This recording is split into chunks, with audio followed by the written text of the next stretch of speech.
if I go back to the marketing crew notes from last week that I've shared, we've got, I shared out a page you can download, looks like that. It's got little check boxes on it that you can actually check and see what we're doing and what we're not doing. And I thought that was particularly useful because, you know, there's certain things we're doing well, else we wouldn't be doing any businesses. But I'm more interested in the things that maybe we're not paying much attention to, that for the want of a little hack or a little bit of time spent on it, we could be doing a lot more. And one of them is, the first bit was audience. Who is the audience? What are the problems and challenges that they have? What are the common problems that they have?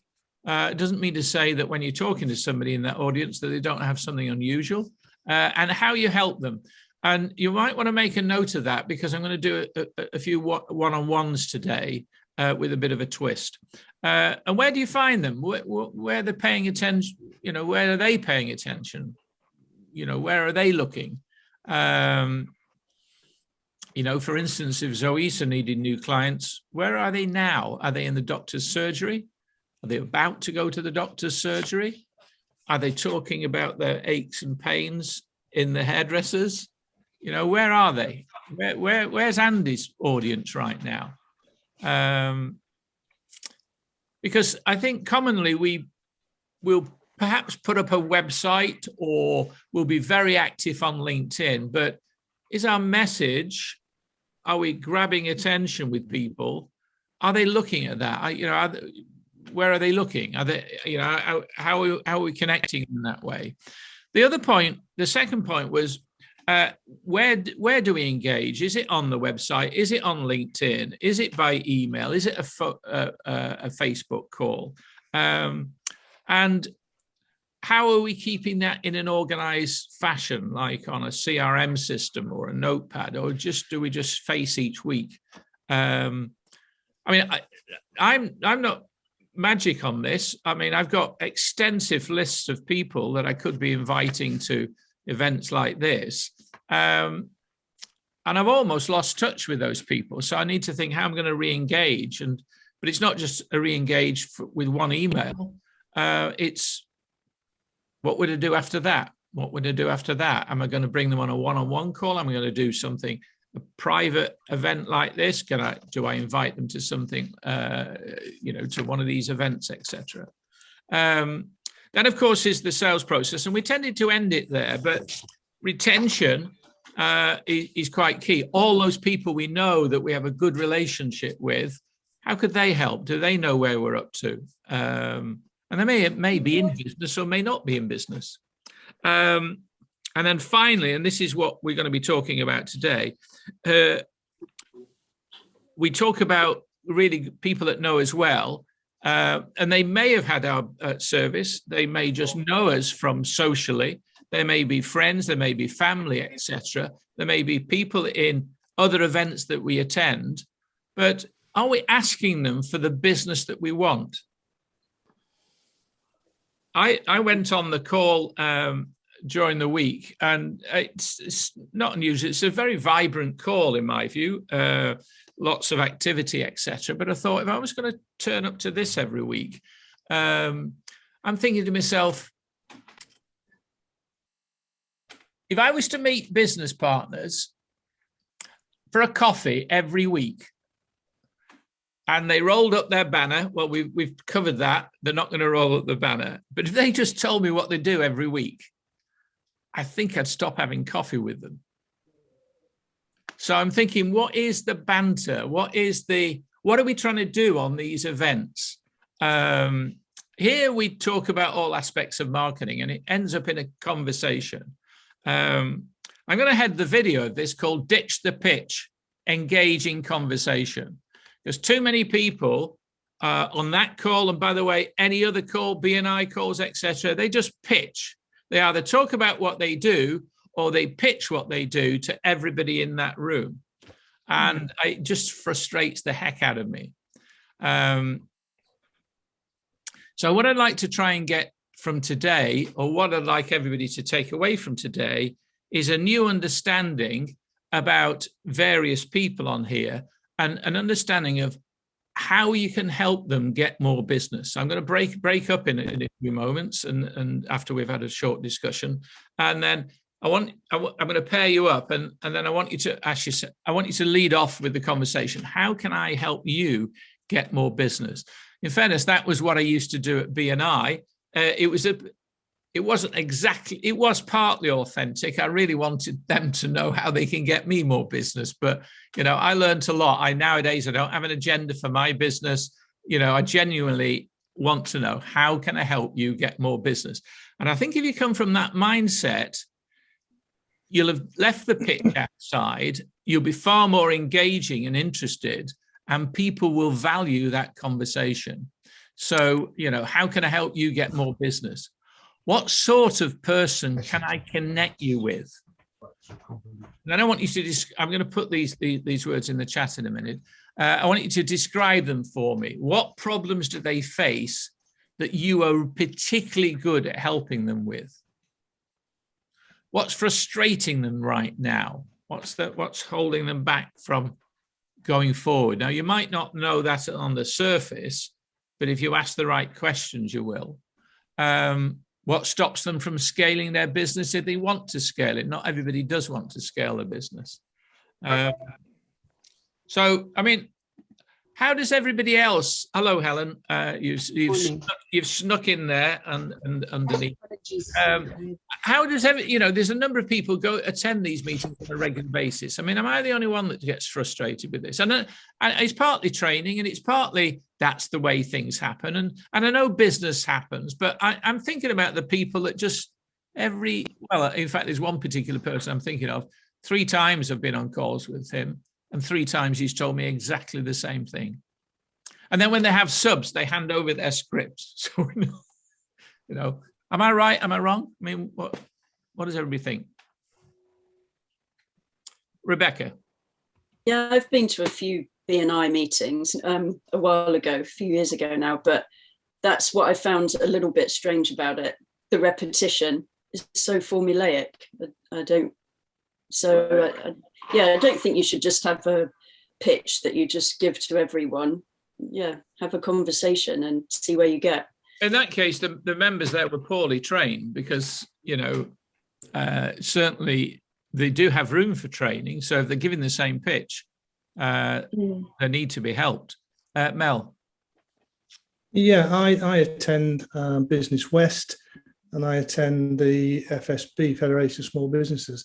And you're right, it just becomes a repetitive sort of call. They only last an hour, but we go round the room and people say exactly the same thing, and 9 times out of 10 it's the same people on a weekly or bi-weekly basis. And I think, as far as being I went with them a few times, and I found that to be it was almost like a league table. It was a challenge, who's going to be top of the league this week, and who's brought some conversations this week. So I stopped doing them, but I think you're right. It is repetitive. Marcus, you're going to defend that situation, are you? No, I'm not. No, I'm not actually. Well, that's another story. No, I was going to say, I think there's 3 types of levels that you can interact with your potential audience on. I think number 1, you've got the LinkedIn situation through social media, which is light and a scattergun approach, but you can reach a lot of people. And then I think secondly, you've got the networking situation where you suddenly put a face and you might see a limited amount of people on a regular basis. And then thirdly, I think you've got the one-to-ones where you can really dig in deep and find out about, that person's business and how you can help them and how they can help you. And I think you need a mix. In some ways, you need a mix of all 3, I think. I'm the first to say networking events are important. If you don't have a big network or you want a fresh network, they're very important. And no question about it, going to exhibitions and meeting lots of people. Rod used to do loads of them in the Southwest, and they were great. I always used to love those. Going to seminars or workshops and networking the people around and taking cards. Rod and I were at a barbecue on Sunday, and there's a particular guy there just started his business. And he was only able to tell me a little bit. So I got his details, and I'll have a one-to-one with him at some point to see how I might help him. I think they're all important, but the challenge comes when you're meeting somebody on a regular basis. And I'm not against anybody here not doing that, but I think we need to look into, what are we there for? I think a lot of it is lack of preparation from individuals. I think it's like, right, 20 minutes, I've got to go. They're not thinking in advance, what do I want to get from this? What do I want to give to this? I mean, what would we want to get from any networking event that you're going to? I mean, one of the guys there, I followed up, by the way, with everybody that had given me an email list in their chat, and I advise everybody to do that. I saved the chat and just took about half an hour to transcribe that. It's not always easy. You've got copy and paste. And then I've sent a message out to everybody. About 2 people, maybe 3 have replied. That's fine. People don't do it, but you should, you should do that. So number one. And there's some people there would be really good to meet up with on another occasion. And one of the guys at least did come back to me as inviting me to the Swindon group.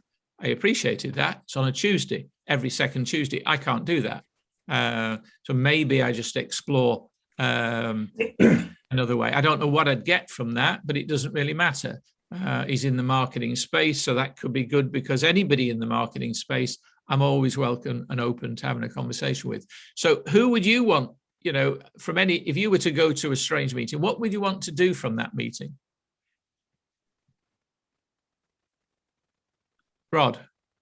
I think I'd be looking for like-minded partners. I'd be looking for people that I could help as well as they perhaps could help me. I'm looking for a two-way reaction. I'm looking for an opportunity for a one-to-one to drill it down. That's what I'd be looking for. Strategic. Absolutely. So that's the number one thing I would look for as well. Who is sharing the same client base, potentially sharing the client best client base, and the same client base. And if I could develop a relationship there, and especially if I'm not competing, I would look to see how we can help one another, if that person was willing and I was willing, if the personality of the individuals was there. So that's what I'd try and get from that. What else could I prepare? Well, for a start, a different 1 minute, a different way of getting my message across. And what message do I want to get across? Do I want to just rephrase my pitch, or do I want to just maybe educate people there on the sort of business I'm looking for? And that phrase should be written down. Your job at a networking event that you're attending on a regular basis is to continue to educate people as to the sort of business that you're looking for. And you can do that with stories about who you've helped recently, stories of clients. You could do it by, if there's something topical in the press at the moment, you could talk about that and give your slant on it. In other words, your authority. So you don't have to. I think sometimes people are invited, and I used to see it, stand up and tell us what it is you do. It's a trap, that. Nobody's interested in what you do. It's a trap. Andrew, you had your point. No, you're right. I see you've moved on. I need to chip off at 9. Sorry? I just will say that I need to chip off at 9 today. That's all right. Martin, I didn't know whether that was opposed. Your hand up. So yeah, it is. Martin first, then Chris. Yeah, no. I think the most effective pitches are the ones that change every week, or like you say, they tell you something specific or something new, and then you kind of lean in and listen. When it's the same pitch, you kind of tune out a bit. And it's also a feeling, sometimes I feel, oh my God, what am I doing here? Sometimes you get a real nugget and you really feel that you've engaged with somebody, and that kind of keeps you going to these things, I think. I think if it's a networking event that's once a month or once a quarter, none of these rules apply. Well, they do apply, you know, but it's interesting, it's varied, exciting. It's just when you're meeting the same people, somehow you've got to mix it up a bit. So by the way, I'm a big fan of the business networking groups in Bristol and Bath, and I haven't been to the one in Swindon, and I noticed they're having a big event in Bath, which would be quite interesting. So I'm not, you know, I could equally choose BNI, I could choose 4N, I can choose any. And all of what I'm saying, I think, would apply in my view. It's lack of preparation, it's lack of knowing what we want to get from it. Chris, you had a point. Yeah, two things really, Paul. Thank you. First thing is I write down my pitch. So I have two different pitches that I've got for the business network. Anyway, because I find that I want to keep oscillating it. I don't want to put the same thing all the time in the chat or what I say. But I'm much happier actually doing a move rather than talking about what I do. I had an opportunity the other week to do a networking, and I didn't feel like I was ready. So I pulled it rather than doing it, because what I didn't want to do is stand there like a gormless bugger and go rah, rah, rah, rah, rah, about what I did. I wanted to move, I wanted to be fresh, I wanted to be on point. So I'd much rather show a move to people and get them doing something than I would just to engage. By the way, that's Palace of Anxiety. And when you're stressed out, I want you to give it a little rub in the middle of your hand, because it's a really good way of chilling yourself out. It takes about 10 seconds. Very good. Is that why you see some people doing that? Yeah. Like some people just do that. Way. I mean, you'll notice when you give your kid a bollocking, they'll do this. Yeah. Automatic way of chilling yourself out. It takes no time at all. Nobody notices that you're doing it because it's so under the wire.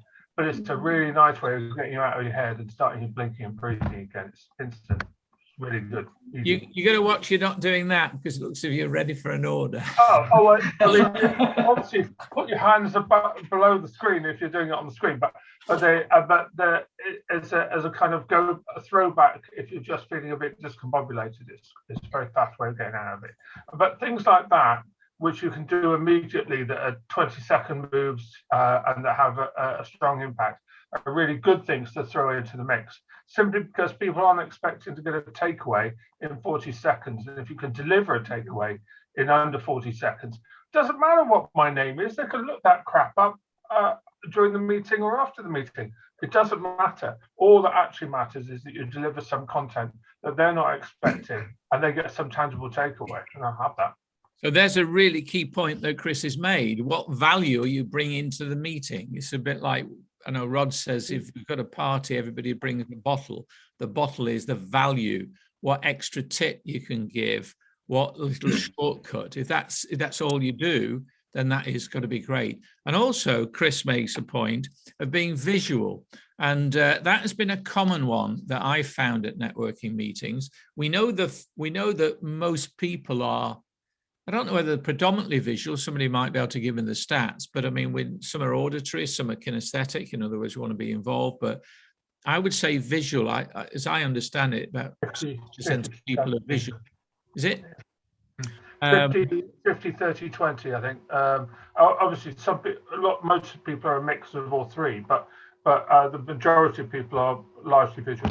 Yeah. So the visual bit, some people say, well, it's easy for that person to be visual. They're a photographer, or Chris can show something. I'm an accountant. I'm not sure what I can show. Everybody can be visual, again, if you prepare for it. So if somebody is struggling to be visual, tell us a story, and learn to tell the story in a way that draws people in. So it's not, let me just tell you a story about a client. It's not about that. It's, I remember it was about 4:15 when I received the call and I had to go and see the chairman, who had never met. And what he said in the next 10 seconds, in the first 10 seconds, changed my view of him and the company. And a year later, I walked out of that company. Bang. In other words, you're twisting it. So again, you can tell stories in a compelling way, and that means you've got to prepare for that, etc. But I tell you what, if you've got that, just as you would on social media, you'll plan out your weekly social media posts, etc. I think there's a golden opportunity with all of these networks to really stand out, be seen to be a person of value, and then right at the end, instead of saying, I can help you, or I can help you do this, that, just say, the client that I'm looking for right now is somebody that does so and so. Now, Rod had a point. Yeah, I mean, there's so many networking events coming up.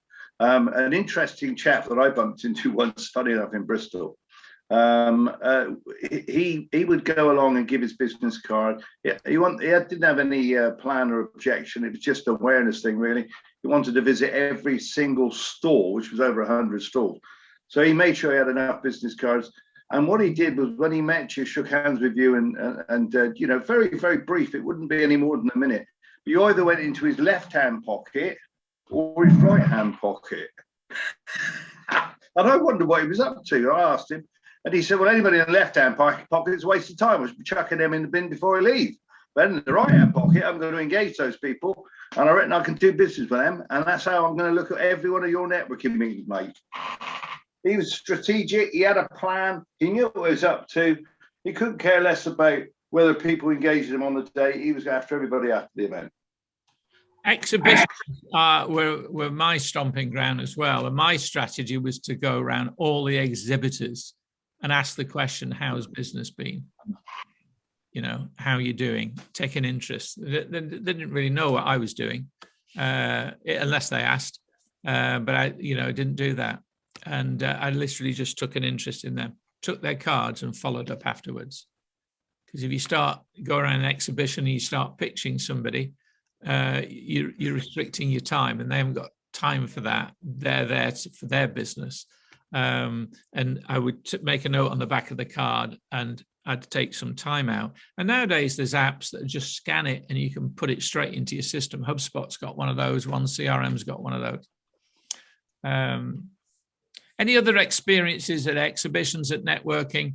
Because what I'm looking, as far as I'm concerned, that this is about is we are opening up. There are going to be face-to-face exhibitions, face-to-face networking. A number of you here are on networks that, and maybe you're getting a lot out of them because you're already doing some of the things I've talked about. But to my mind, being prepared, not only on a Zoom type networking, but at any time you're meeting people, being prepared and approaching it in a systematic way will get you more business, because you're not looking to sell to them, you're looking to get into their contacts.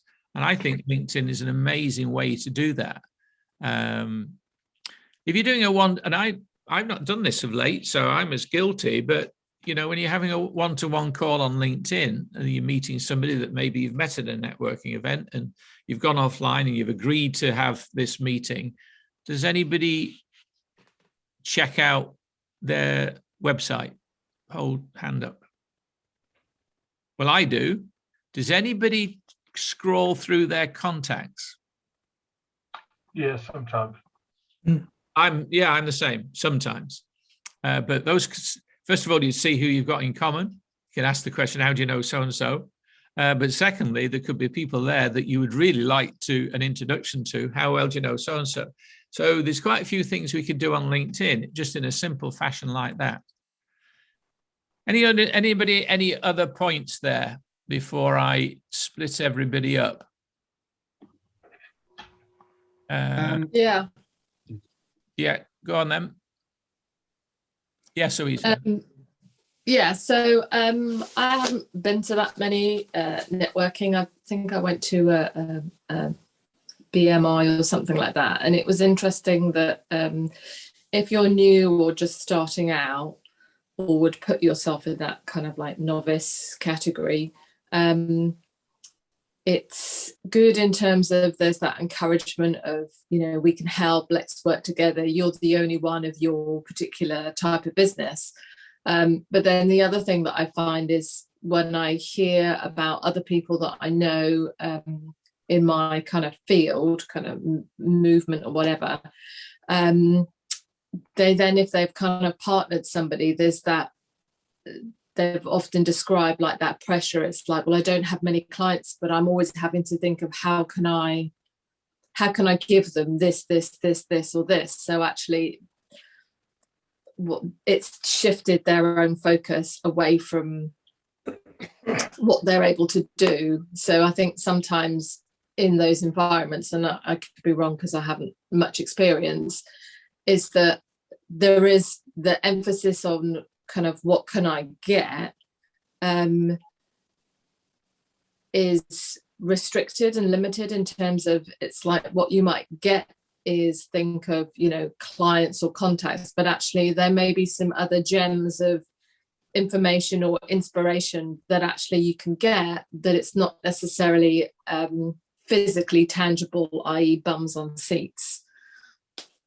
I think sometimes that I wouldn't want to suggest that every meeting or every one-to-one that you have has got an end result in terms of a business point of view.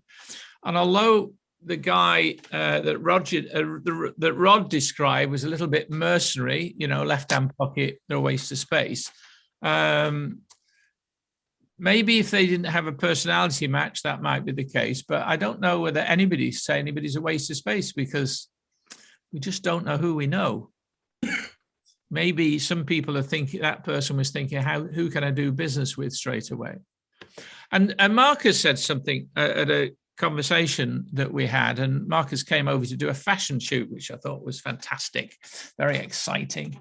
There were people gathered around asking for his autographs, and he was saying at BNI it can appear, it all depends on the personality of that group. I've had some fantastic groups, and I've had some groups that I struggle with, because you're bringing people together, a bit like sheep, a bit like herding cats sometimes, but once they're together. He was saying that, you know, there's an implied pressure to give other people business or to recommend those people. I used to tell people on my calls, my groups, no way. Nobody's entitled. Nobody here is, you don't have to give anybody any business or any referrals, and neither do they. You've got to earn the right. And what he was struggling with is, you know, there's two ways to a relationship. It's your job to teach the other person how they can get you business. You can't just say, well, you're not giving me any business. You've got to ask the question, why I give you introductions, but why do I not get in any back? Well, that's your fault. You haven't educated that person, unless they're totally selfish, in which case I'd find somebody else to recommend. Is that a fair point? So I'm going to get you to do that now. I'm going to break everybody up into a room. I'm going to give you a little bit more time than maybe you get. I'm going to give you 10 minutes each. So that's 20 minutes, if that's sufficient. I'll be here if people have exploited that fully. But what I want is to do, and I'm not sure whether you can read the chat once you're in there, but I will try and put it on. It's, again, just make a note of this. It's not about pitching each other their business. I want you to really lean forward and say, seriously, how can I help you get business? How can I help you get more business? What sort of person can I connect you to? What are their circumstances? What is it they do? Describe them to me. What problems do they face that you help with? You might also, how do you help them? How are you different than anybody else? What problems do they face? What frustrates them? And what stops them maybe from scaling their business, if that is appropriate?